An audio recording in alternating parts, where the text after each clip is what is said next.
everybody, and welcome to All Creatures Animal Hospital Puppy Class. My name is Gabby, and I'm going to be talking today about car safety. So, just something that I don't think we typically think about on a daily basis, or when we travel with our pups or even our kitty cats, which you can kind of see one is sleeping in the background there. Different things that we should consider to keep them safe in the car because we have to worry about safeties for us and, just the people around us driving. So, there's things that, there are to consider, and as far as socializing them to car rides as well. So since I feel like the slideshow worked really well last week, I put together another little slideshow about car safety. So we'll talk about different things to socialize, getting these guys used to car rides. I do typically hear, when we have our new puppies come in, is they get motion sickness.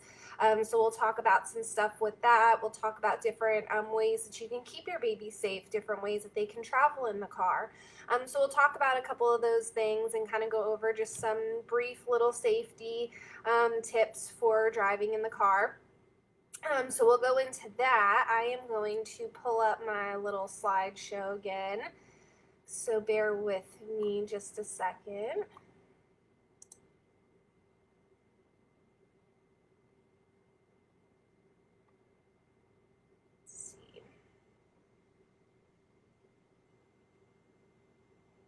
Of course it wants to go slow today, so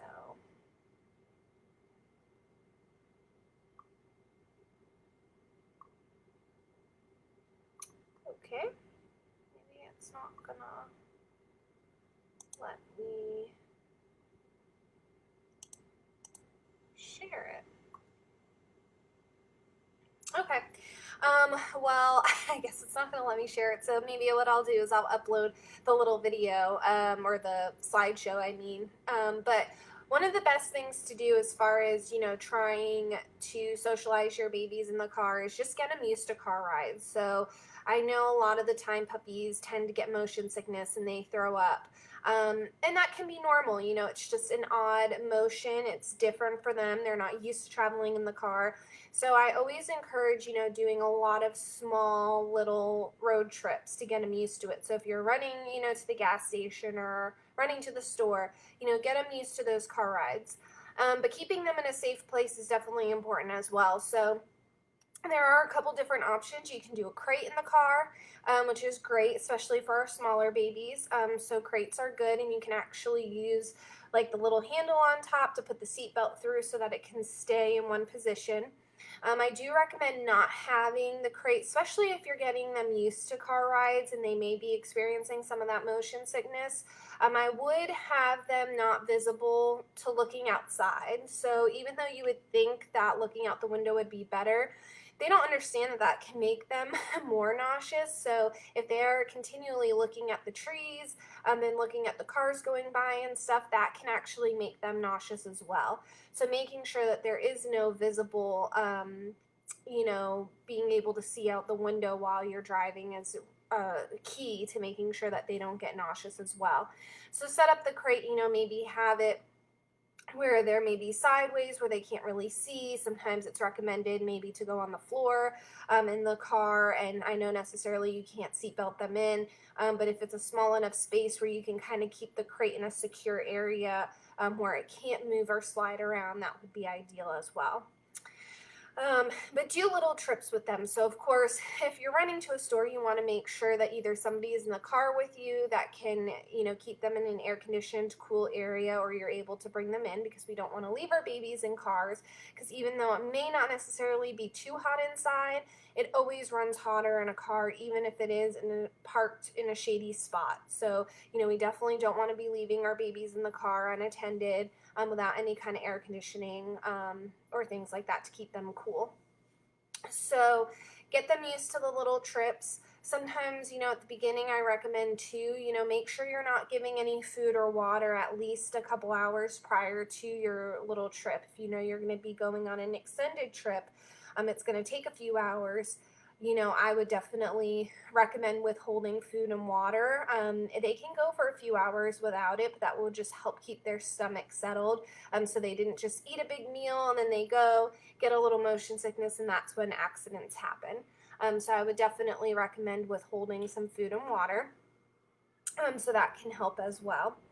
But there's other alternatives too. If you have an open trunk area, in an SUV, you can get dogs set up back there. In addition to having them in the crate, with the accident or to help with motion sickness, if you happen to slam on your brakes, and your dog is either freely roaming around the vehicle, or is up front with you sitting on your lap, and you happen to get into an accident, not saying that, it's at all in your fault, but if you have to stop short, the first reaction, or what's going to happen is your dog's going to fly forward, and it can result in injury, just like us. If we're not wearing our seatbelt, we're able to fly forward, and that can create damage to us as well. So you want to make sure our babies are safe, especially our little ones, even our big babies. So maybe keeping them secure in the trunk is definitely better for our bigger babies. And then, like I said, having the crate. They have little car seats now, which I had some videos of different car seats. They have ones that are like little booster seats, little baskets that click in. They have harnesses where you can use the harness that you put on them, and then it attaches to a seat belt. So there's so many different alternatives out there, but having them, secure is super important for traveling. I think there was a video recently of somebody that got into an accident, and their dog, I don't know if they were in a crate or not, but the dog got loose after the accident somehow, and was running away, and the rescuers were trying to catch it. So there's just little things that we don't think about, that if we had the pup in a secure area, maybe he would have been in one space safely and wouldn't have had to be chased or scared because of what just happened. But I think it gives them a sense of comfort as well, to have them. And it's the same for cats, having them in a carrier, it's less stressful for them. These are new environments, especially if they're not used to going on lots of road trips, or going for a lot of car rides. I think having that crate and just that extra sense of security makes them feel so much better.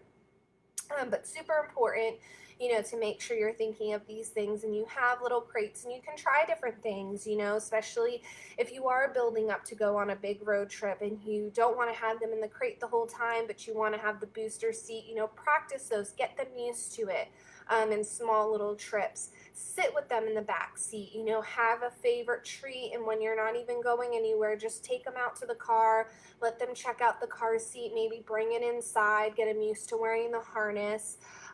Bring a little booster seat inside so they can sit in it, kind of sniff it out, check it out, and then slowly work into having it in the car, and just kind of have them sit in there, and get them to hang out in it for a few minutes and give them a treat, reward them, give that positive reinforcement for them sitting in the crate and doing what they're supposed to do. So little things like that can get them adjusted. There are, different medications. I hear a lot sometimes giving Benadryl on road trips. Benadryl really doesn't do the same kind of effect, as it does for humans. I know sometimes you kind of get that sedated effect.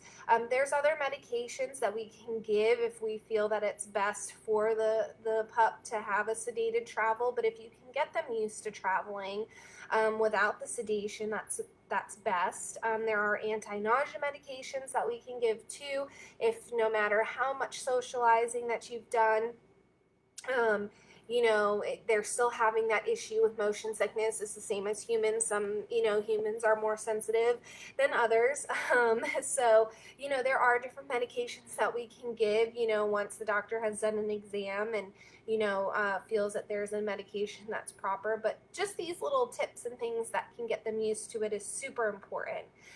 So get them used to, being in the car as much as possible, and just taking little road trips if that's something that you're going to do a lot, with your new baby, or your baby that you've already had and you're planning on doing more road trips. So get them used to it. But crates are super important because it just gives that extra sense of security and protection for them in the car, because you just never know what's going to happen. So super important to do that. I wish my slideshow, I'm going to see if I can get it to it's not going to let me do it, of course. So I'm really sad that my little PowerPoint, I don't know what happened. But we'll have to try, I'll have to post it on our little website, or I mean on our Facebook page, or try to post it maybe next week with our puppy class, or try to do a separate video where I can do it so I can add it and show you guys. But it just shows the different, types of car seats that are available. With the harness, fitting the harness. They have different zip lines, harnesses too, the plush little carry thing, booster seat. They even too have blankets, or not like a blanket, but it almost looks like a blanket, but it kind of drapes between the back of the seat into the other seat, so it helps from your dog. So if you have a bigger dog, like I had that for my Great Dane, it's just like kind of a blanket piece that goes over the back seat of the car and hooks to the front seats. So it almost creates like a hammock type thing to keep them in one place too, so they're not able to really get it. Kind of puts a barrier up so they're not trying to climb into the front seat and causing an issue for you when you're driving. So different things like that, that you just don't think of. So car safety is super important for these guys, just as it is for us, and making sure that they have a safe, travel, whether it's near or far, and just to help them get used to it. So I always encourage, we talked about socialization a couple weeks ago, so just get them used to rides, especially if you have a new baby, get them accustomed to little short rides to the grocery store, to the gas station, just so they're accustomed, so it's not a brand new experience when you happen to decide to go on a road trip. And you want to take them with you. This is something that they're already used to. They're already used to being in a crate in the car, or they have their little, booster seat. And it's not something that, becomes a stressful thing. It just is something that becomes a normal, everyday occurrence with them. So super important for these guys. As far as the car safety, so look into your all, kind of your little booster, either booster seat or crate or whatever you think is best for traveling with them. But you can find these things on Chewy, Amazon, Petco, PetSmart. There's so many options out there that you can look into, try some stuff and see what works best for you and your pet. But just make sure you are looking into something so that we keep our babies safe just as we keep ourselves safe. But if you do have any comments or any questions about certain products, you're looking into different options and you're not sure, maybe you're overwhelmed, because I know there is a ton of product selection. Just reach out. You can message me on here. You can reach out to the clinic and ask for Gabby. Again, I'm the veterinary assistant, so you can ask me, and we can definitely look into the products and see if there's any particular one that would be best. But I just thought it was something that's really good, especially right now with the weird times. There's a lot more road trips and things like that going on, and so I think it's important to just kind of talk about some of the car safety for our pups that we don't think about. So if you have any questions, though, again, you can comment.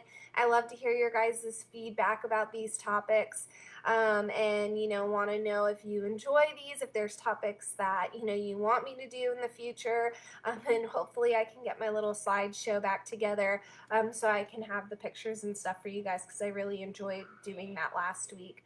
But I hope you guys have a great weekend, and we will see you next week.